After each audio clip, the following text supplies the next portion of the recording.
Good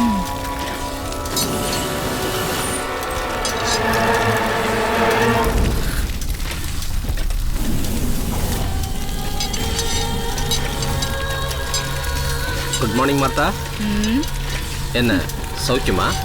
വെറും മാർത്തയല്ല, Mattancherry Martha. നമുക്ക് ആവിളി പേരാണ് പഴക്കം. ഓക്കെ ഓക്കെ, എനിക്ക് தெரியும். പക്ഷെ എനിക്ക് தெரிഞ്ഞില്ലല്ലോ നിങ്ങൾ ആരാണ്, എന്താണ് മാർത്തയുടെ ഫ്ലോട്ടിലെ കാര്യം? I'm Nagaraj. Oh Nagaraj from Tamil Nadu. എനിക്കൊരു തുപ്പാക്കി கிடைக்குமா? മലയാളത്തിൽ പറ സാറേ, നമുക്ക് അതാണ് പഴക്കം. മലയാളം தெரியாதா സാറിന്? മലയാളം தெரியும், മലയാളത്തിൽ ചൊല്ലാം. എനിക്കൊരു തോക്ക് വേണം, 0.9 പിസ്റ്റൾ കിട്ടുമോ? പിന്നെ കണ്ടിപ്പാ கிடைக்கும். അതെല്ലാം നമ്മുടെ കൊട്ടേഷൻ. നല്ല നെരുപ്പൻ തുപ്പാക്കി തരും.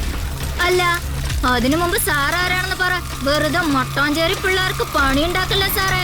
தெரியும் கண்ணம்மா, ராசாத்தி நீ சிங்கம் இல்ல. எனக்கு தேவை ஒரு குட்டி துப்பாக்கி, ஒரு 9mm பிஸ்டல்.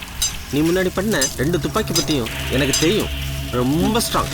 மலையாளத்தில் പറഞ്ഞാൽ இடிலும். அந்த மாதிரி எனக்கு கிடல் தோக்கு எனக்கு தேவை, கிடைக்குமா?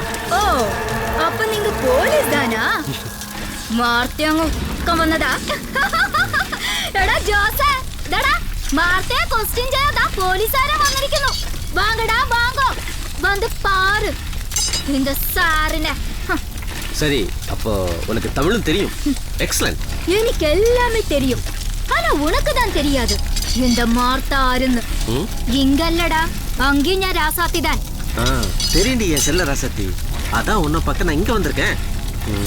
எனக்கு ஒரு சின்ன இன்ஃபர்மேஷன் வேணும், ஒரு குட்டி தகவல். இவங்களை உனக்கு தெரியுமா? சொல்லு. ഇതിന് നമ്മല്ലല്ലോ സാറേ, കൊഞ്ചം കൂടെ സ്ട്രോങ് ആയ എവിഡൻസ് ഞാൻ തരാം. ചിരിച്ച് കട്ടിപ്പിടിച്ച് அந்த போட்டோ வேணுமா சாரே? வாங்க சாரே வாங்க.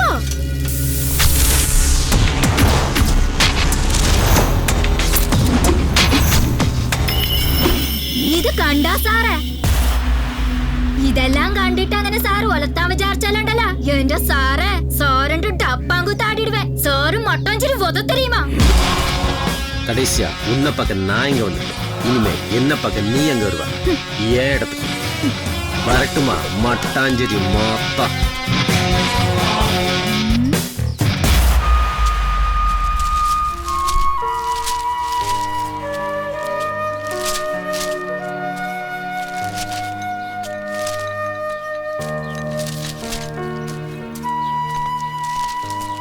குட் மார்னிங் பா, காஃபி. Good morning darling. என்னப்பா நியூஸ் பேப்பர் படிக்கிறீங்களா? நான் காலேஜ் போறேன்ப்பா. என்ன ஐசா? பாய் நிஷா. பாய். நீ விஷயத்தை சொல்லு. இல்லப்பா, அம்மா அப்பா சொன்னா எனக்கு என்னன்னே தெரியாது.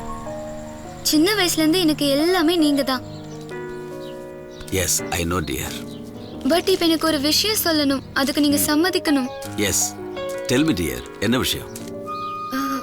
எனக்கு ஒருத்தர ரொம்ப பிடிக்கும், அவரை நான் லவ் பண்றேன்.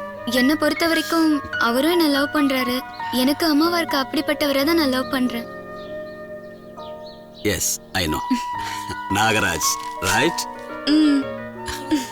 டோன்ட் வரி பேபி, எனக்கும் நாகராஜ் பிடிக்கும். I also like him. Is very nice guy. Hey Nithya, ஏன் என்ன பார்க்க வரல? ஹே ஹே நித்யா, நித்யா. பிரகாஷ், இனி இப்படி என்ன வெளியே வர சொல்லாத. ஏன் என்னாச்சு? அப்பாவுக்கு சுத்தமா பிடிக்கல. அதுக்கு நான் என்ன பண்றது? லவ் பண்ண ப்ராப்ளம் வரதான் செய்யும், அதை சால்வ் பண்ணி தான் ஆகணும். இல்லனா லவ் பண்ணிருக்கவே கூடாது. கொஞ்சம் பொறுமையா இரு பிரகாஷ், அப்போ சீக்கிரமா மனசு மாறிடுவாரு. எனக்கு உங்க அப்பா மேல சுத்தமா நம்பிக்கை இல்ல. உங்க மாமாவும் போய் செஞ்சிட்டாரு, இனி உங்க அப்பா தான். அவரும் போய் செஞ்சிட்டாருன்னா அவ்வளவுதான். நம்ம லவ்க்கு எந்த பிரச்சனை? இங்க என்ன பண்ற? வண்டில ஏறடா. என்ன சார்? வண்டில ஏறன்னு சொல்றேன்லடா. சார் எதுக்கு? ஏறடா வண்டில. சார் என்னாச்சு சொல்லுங்க. மணியை கொன்னா ஒன்னு சும்மா விடாங்களா? இது ஏறிங்க அவள. சார் நான் எதுவும் பண்ணல சார். சார் கேளுங்க சார்.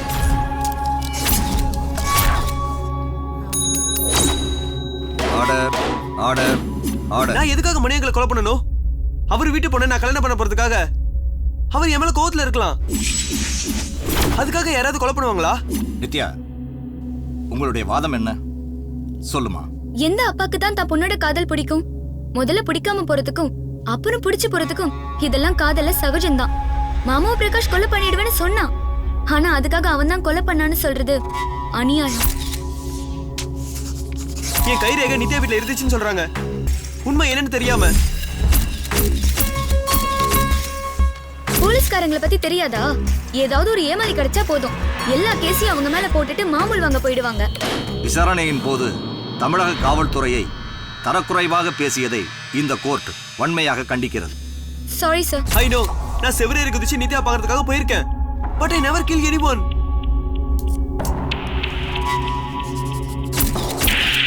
பிரகாஷ் இப்படி செய்யற ஆள் இல்ல சார். நாங்க 5 வருஷமா லவ் பண்றோம். பிரகாஷ் ஒரு சின்ன தப்பு கூட பண்ணதில்ல சார். அப்பா எங்க கல்யாணத்துக்கு தயக்கம் தான் காட்டினாரு, ஆனா தடை போடல. எங்க வீட்ல இருக்கவங்களுக்கு தெரியாம என்ன பாக்குறதுக்கு செவரேறி குதிச்சு வருவான் பிரகாஷ். நானும் அவனுக்காக கதவை திறந்து வச்சிருப்பேன். பிரகாஷ் ரப்பர் ஃபேக்டரி வச்சிருக்கான். அந்த சுண்டு விரல் ஜெலட்டிக் ஜெல்ல பண்ணுது. சும்மா என்ன பயமுத்து கொண்டு வருவான். அது தவறி எங்க வீட்ல விழுந்திருக்கு. இதெல்லாம் அந்த ரப்பரால பண்ணுது. இதுல கை ரேகை இருக்கு, கால் ரேகை இருக்குன்னு பிரகாஷ் அரெஸ்ட் பண்ணது காட்டு மிராண்டித்தனம், யுவர் ஆனர்.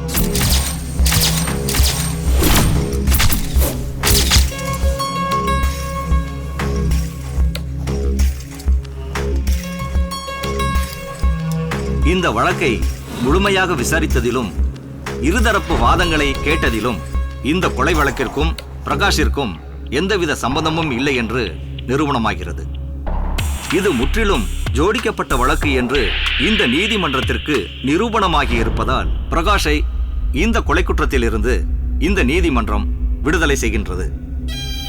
அத்துடன் உண்மையான குற்றவாளியை கண்டுபிடித்து நீதிமன்றத்தில் ஒப்படைக்குமாறு காவல்துறைக்கு இந்த நீதிமன்றம் உத்தரவிடுகிறது.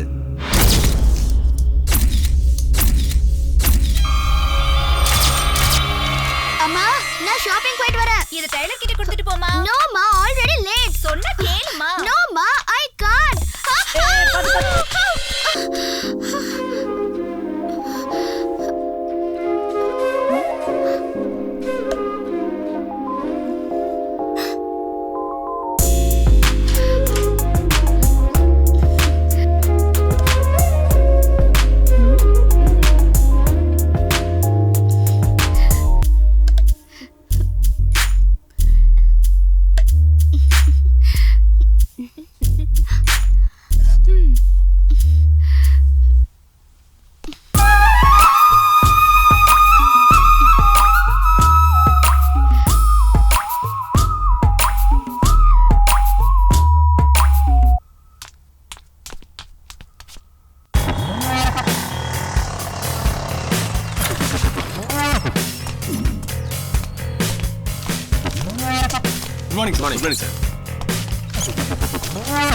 இது ஜோடிக்கப்பட்ட வழக்கு.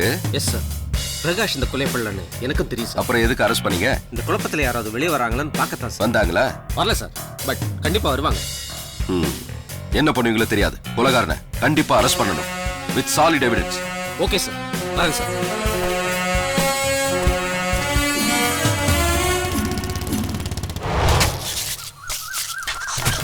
ஏயா, உனக்கு என்ன தெனாவட்டு இருந்தா என் பையனை அரெஸ்ட் பண்ணதும் இல்லாம ஏன் முன்னாடி வந்து நின்றுகிட்டு இருப்ப? போலீஸ் தப்பு பண்ற, ரொம்ப ரொம்ப தப்பு பண்ற. இதோட பின் விளைவுகளை சந்திக்க நீ தயாராயிரு. ஆமா சார், தப்பு பண்ணிட்டேன். உங்க பையனை அரெஸ்ட் பண்ணிருக்க கூடாது, உங்களை பண்ணிருக்கணும். உங்க மேல நிறைய மோட்டிவ் இருக்கு. ஈவினிங் நான் வாரண்டோட வரேன். போடா, இது ஒண்ணுதான் குறைச்சல்.